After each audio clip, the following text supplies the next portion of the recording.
Qiz bolani go'zalligini o'g'il bola va qiz bola har xil ko'rishar ekan. O'shaning uchun bu tarafini o'g'il bola fikri bo'yicha go'zallik bu nima degan makiyajni qilamiz. Ko'pincha o'g'il bola tabiiylikni yaxshi ko'rishadi, lekin buni qayerdan topgan, afsuski bilmaymiz. Shuning uchun faqat konsiler ishlatamiz. Yaxshiyam bu makiyajimizni tabiiy deb o'ylashar ekan. Yigitlar yana yumshoq ko'rinishdagi yuzlarni yaxshi ko'rar ekan. Bu ko'pincha baby face deb nomlanadi xuddi shunaqa. Shuning uchun biz sizlar bilan birgalikda shochkini chizib o'tamiz. Yigitlarning o'ylashi bo'yicha shunaqa rumyani surtsangiz, nejniy tabiiy qizcha bo'lib qolar ekansiz. Yigitlar ko'pincha pushistli hajmli qoshlarni yaxshi ko'rishadi.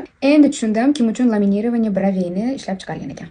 Bilmadim nega, lekin yigitlar ko'proq yaltiraydigan ko'zlarni yaxshi ko'rishar ekan.